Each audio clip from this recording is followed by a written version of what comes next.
안녕하세요.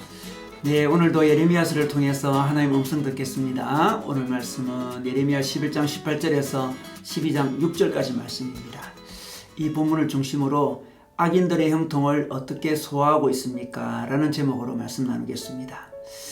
오늘 예레미야는 하나님께 공정성 문제를 가지고 여쭙고 있습니다. 우리 사회도 늘 공정성 문제로 고민하고 있습니다.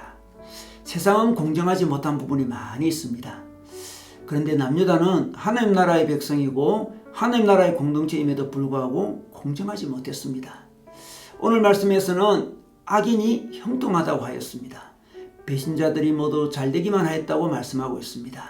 그 악인들로 인해서 남유다 땅이 슬퍼하며 들녘의 모든 불이 말라주고 있다고 말씀하고 있습니다. 온 백성이 피해를 보고 있다는 것입니다. 죄를 짓는 죄인들 때문에 짐승과 새도 씨가 마르게 되었다, 이렇게 말씀하고 있습니다. 생태계도 파괴되고 있다는 것이죠. 사실 그들은 겉으로는 하나님을 믿는 척했지만 하나님을 무시하는 자들이었습니다. 그런데 왜 하나님은 그들을 내버려 두냐는 것입니다. 특히 남유다 아스돗 사람들이 예레미야를 죽이려고 합니다. 아스돗 지방은 제사장과 제사장 가족이 많이 사는 지방인데 예레미야를 핍박하고 있었던 것입니다. 그런데도 하나님은 그들을 단장 버리지 않고 있습니다. 그들은 형통하기만 합니다. 악인들은 예레미야에게 하나님의 말씀을 전하지 말라고 협박도 합니다. 감옥에 투옥도 시킵니다. 그럼에도 그들은 잘 되기만 합니다. 하나님의 정의가, 하나님의 공정이 어디 있다는 말입니까? 예레미야는 지금 하나님께 질문하고 있습니다. 물론 그는 하나님이 정의로우신 분이라는 믿음을 가지고 있었습니다. 12장 1절에 보니 주님, 제가 주님과 변론할 때마다 언제나 주님이 옳으셨습니다 라고 먼저 고백하고 이 질문을 던지고 있습니다. 만약 하나님께서 정의롭지 못하다면 고민할 필요도 없고 질문할 필요도 없습니다. 그러나 하나님은 정의로우신 분이십니다. 공의로우신 분이십니다. 그런데 왜 하나님의 나라 남유다가 정의롭지 못하단 말입니까? 공의롭지 못하단 말입니까? 왜 하나님은 그들을 내버려 둔단 말입니까?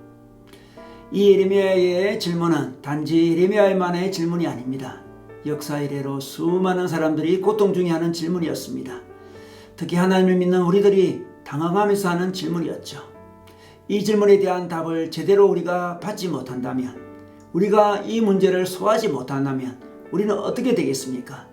두 가지 중 한 가지를 선택하게 되겠죠. 원망하면서 살아가거나 아니면 그들을 따라할 것입니다. 악인들을 따라할 것입니다.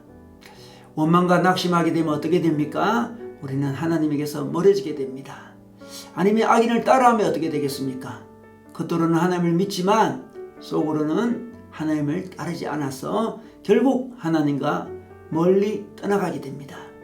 하나님을 믿지만 이 땅에서는 악인이 형통할 수밖에 없으니 이 땅의 삶은 악인의 가치관을 따라가다 보면 결국 우리는 하나님과 멀어집니다.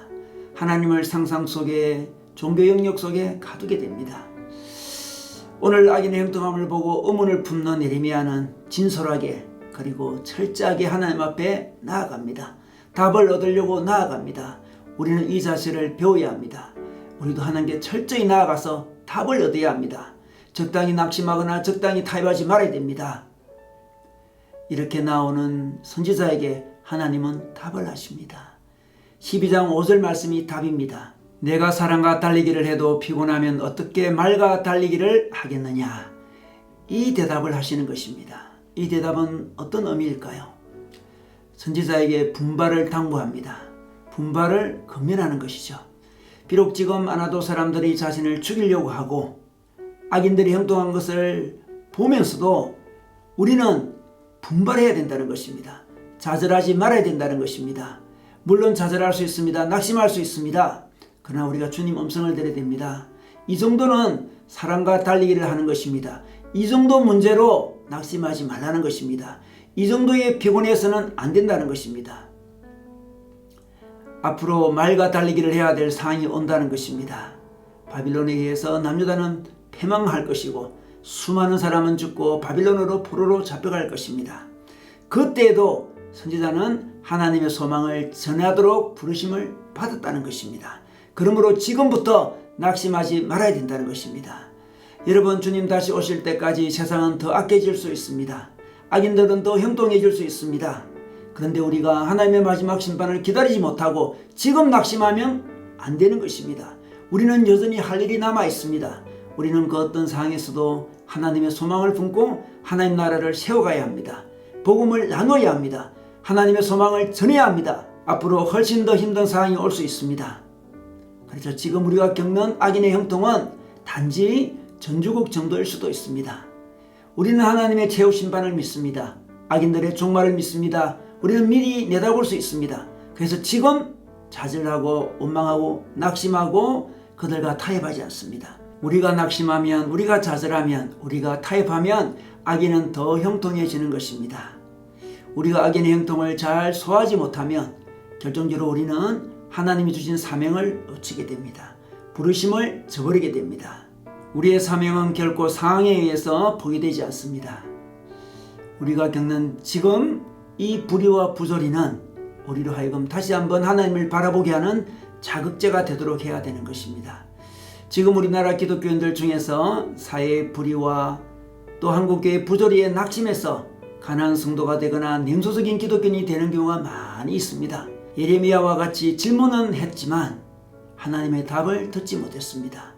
예레미야가 들은 그 답을 그들은 듣지 못했습니다. 우리는 이 부조리한 세상에서, 때때로 부조리한 교회에서 하나님의 음성을 들어야 됩니다. 그리고 마지막까지 우리는 하나님 나라를 이루어가야 됩니다. 우리는 불의한 세상에서 하나님의 음성을 더욱더 듣고 더 용기 내어서 하나님 나라를 살아가고 하나님 나라를 더욱더 세우시기를 주님의 이름으로 축원합니다.